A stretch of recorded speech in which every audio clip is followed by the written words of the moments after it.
Jadi harus ada bedanya. Mandi fardu sama mandi kita mendinginkan badan pulang kerja atau sejenisnya, harus ada bedanya. Bedanya apa? Dalam hal perhatiannya.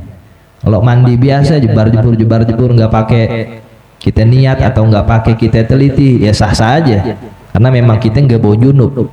Tapi mandi besar ini kita bawa junub yang menjadikan nggak boleh ibadah.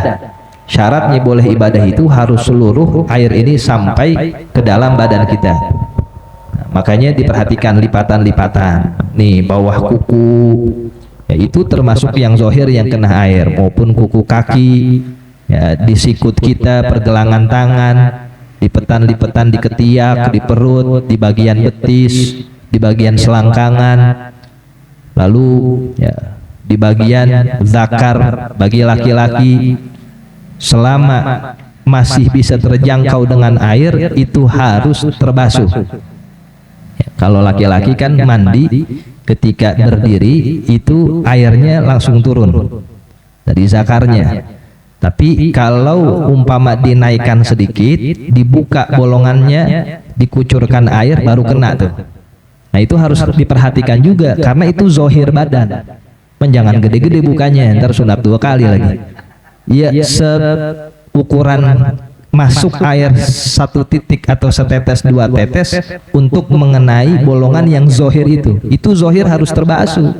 Karena kalau dalam keadaan diri biasa, air langsung turun aja, langsung terjun aja. Dia kan begini, diangkat dikit, dikeluarin setetes 2 tetes agar masuk ke dalam bolongan yang zohir yang depan.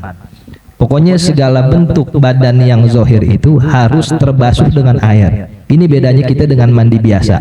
Di antaranya adalah hilqoh ad-dubur. Lobangan pantat itu ketika kita diri dengan duduk beda keadaannya.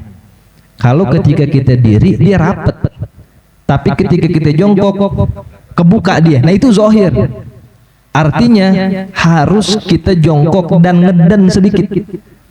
Kalau ngeden itu agak turun tuh lingkaran pantatnya, dan itu harus terbasuh dengan air.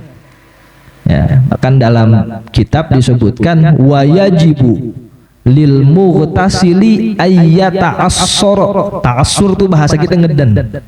Ditekan dikit perutnya hatta tanfatiha hilqatu duburihi, sampai terbuka lubangan pantatnya. Yajib berarti harus dilakukan. Ya, ada tebak-tebakan ngeden apa yang hukumnya wajib secara syariat, yaitu ngeden ketika mandi besar.